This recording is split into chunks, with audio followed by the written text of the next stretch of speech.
Okay, guys, we are going to read the last 2 chapters in the book, The Tree and Me. I am so excited to finish up this book. I don't know about you, but I've really enjoyed it, and it just really makes me feel happy inside because it reminds me of school. So if you remember, we left off with Emily. She had made 130 reasons why they should save Emily the tree and presented them to her principal. And then the teacher took them outside and they talked about the tree and about chopping the tree down. And that started to inspire the other boys and girls in the classroom. So when that happened, Tommy surprised Bee by saying, "I am Emily, I reach to the sky." And then Keisha chimed in also and said, "I am Emily, I stand tall." Jacob said, "I am Emily, I eat the sun." And Adelaide said, "I am Emily, I hold the earth for you to walk upon." And she said, it sounded like poetry. Poetry for our poet tree. So I thought that was a perfect tie into the things we're doing with poetry right now.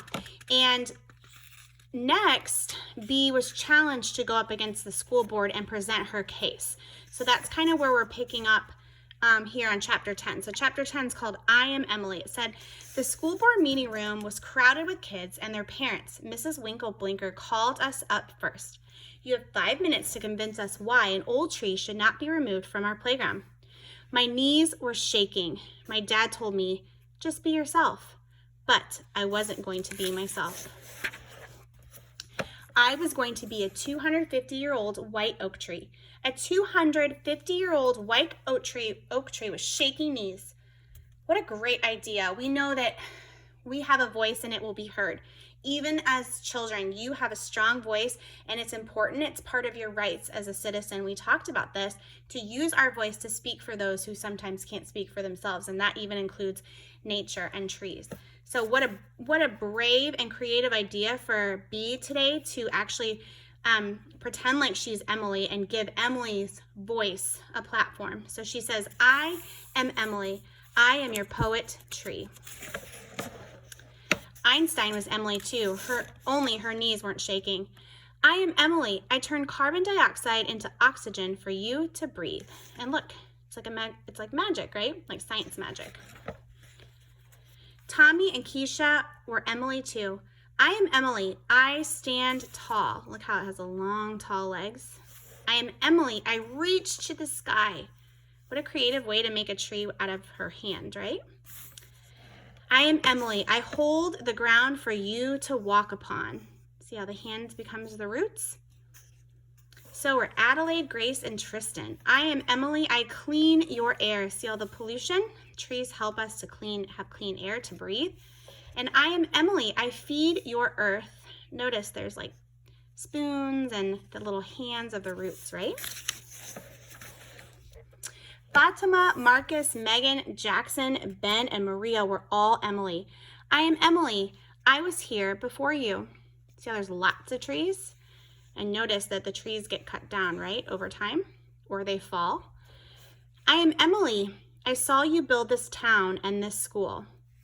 What a great idea of making the tree into a builder, right? I am Emily. I am orange and green, red and brown.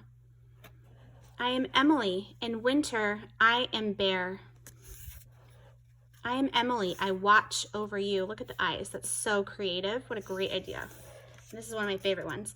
I am Emily. I shield you from wind and snow, sun and rain. Beautiful ideas right there. It's nice symbolism of the tree. Symbolism is using symbols to kind of express our ideas. Louis, Layla, Jacob, Lucy, Trayvon, and Lauren were Emily too. I am Emily. I am home to Zippy and his friends. I am home to cardinals and nuthatches, robins and sparrows.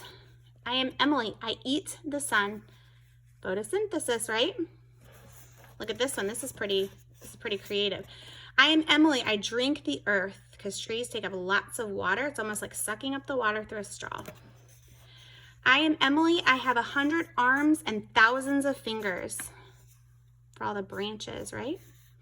I am Emily. I am a street from earth to sky. I am Emily. I am a place of learning. Now look who joined in. right? Even Mrs. Grogan and Principal Parker came to save Emily. Everybody except you-know-who, which was a good thing. We all stood tall and together. We are Emily.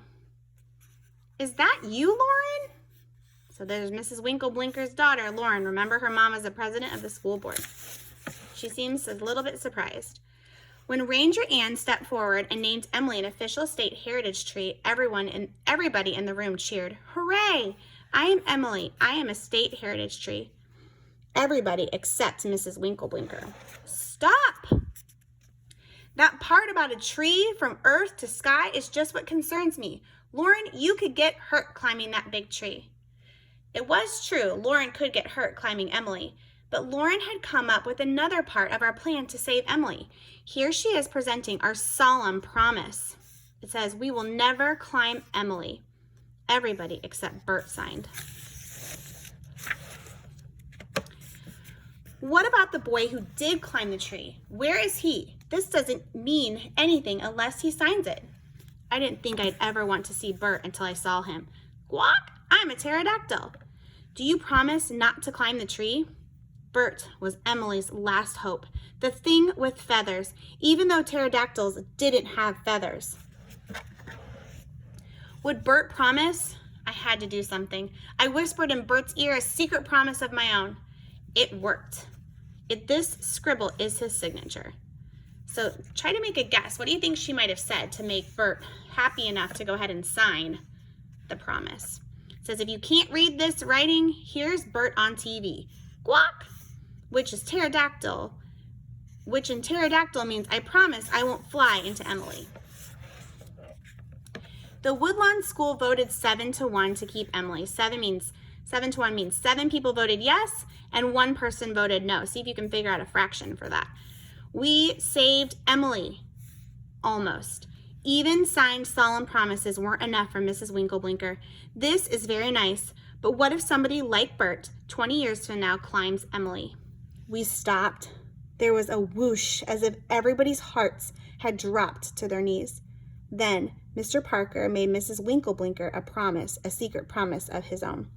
See if you can think about what that promise might have been. Chapter 11, we are Emily. So take a look. They've added something around the tree. They added a fence.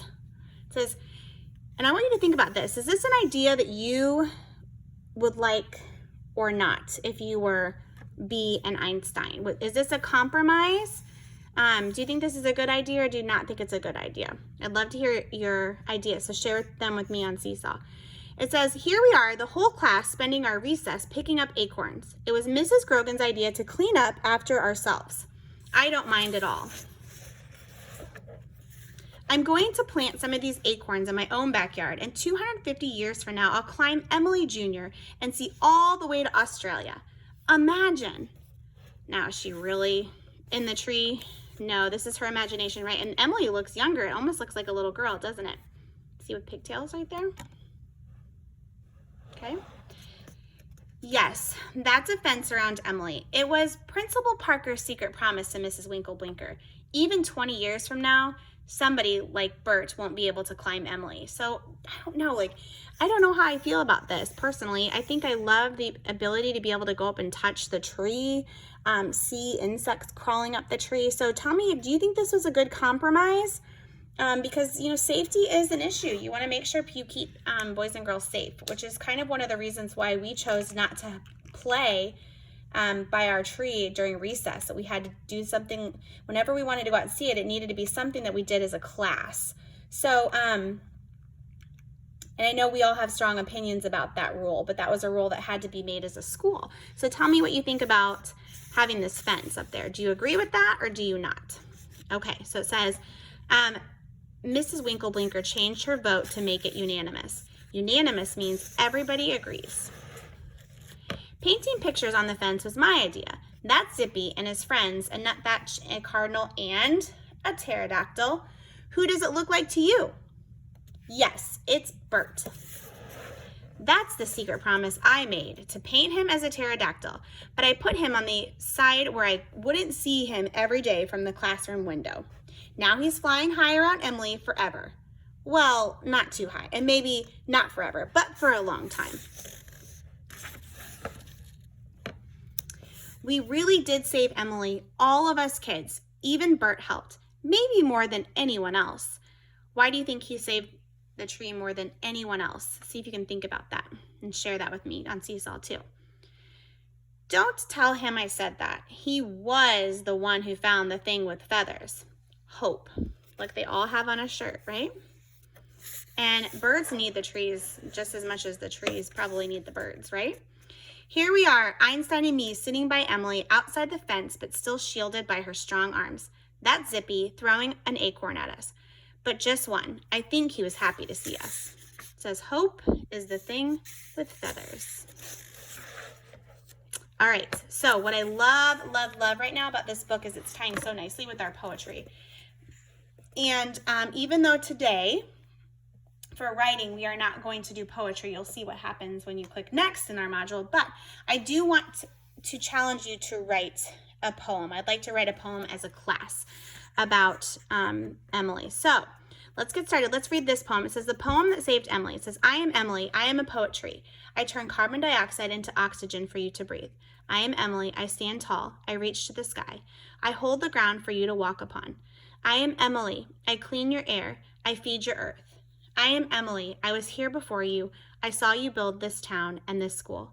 I am orange and green, red and brown. In winter, I am bare. I am Emily. I watch over you. I shield you from wind and snow, sun and rain. I am Emily. I am home to Zippy and his friends. I am home to cardinals, robins, nuthatches, and sparrows. I am Emily. I have 100 arms and thousands of fingers.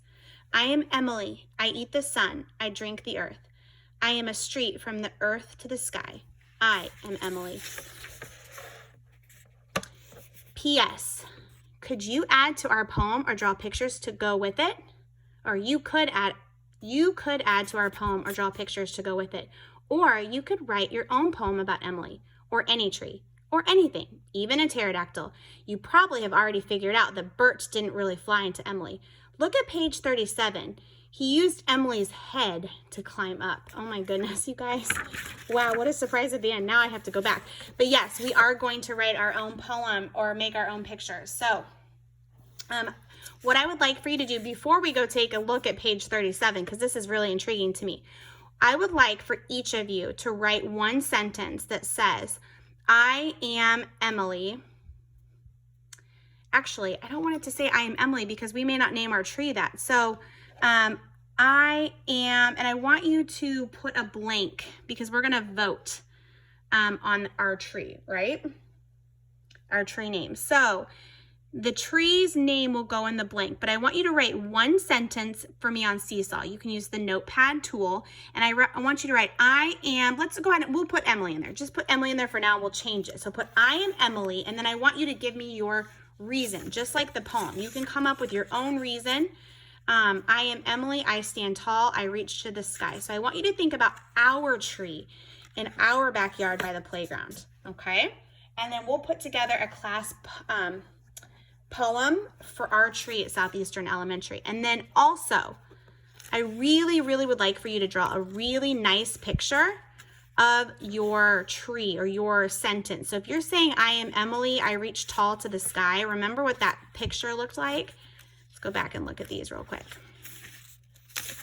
Take a look at some of the different options here. So when it was reaching really tall to the sky, and then the one about turning oxygen or carbon dioxide into oxygen, it's kind of like science magic. I'm Emily, I eat the sun. I drink water from the earth. I am a house for birds. I was here, when the school was built. That's very true. Our tree was there when the school was built, right? I shield you from the rain, the snow. I look after you. So I want you to create a picture also of Emily and really do your best work, because maybe we can put it into our poem and make it into a book for Mrs. Chastain. Okay. So I hope you understand what you're doing. You're writing one sentence. Go ahead and say, I am Emily, and fill in the blank, but I want you to think about our tree at the back of Southeastern. And then once we vote on the name for our tree, we will slip that in there. Okay, so now I have to go back and look at number 37, page 37. This, oh, I turned right to it. Oh my goodness, look. Looky here. She said that he really didn't fly. He used Emily's head. There's the top of her head to climb up. So this part must stick out, and he must have climbed up into the tree. All right. Let me know your thoughts too on Seesaw, boys and girls. Did you love this book? I loved this book. So I'd love to maybe do a vote. Maybe I'll stick a voting, a form, and you can vote whether or not you like this book or not. Okay, all right, let's get started. You're writing your one sentence. I am Emily, and then fill in the blank, and then draw a beautiful picture of a tree that represents your sentence, just like the samples from the book.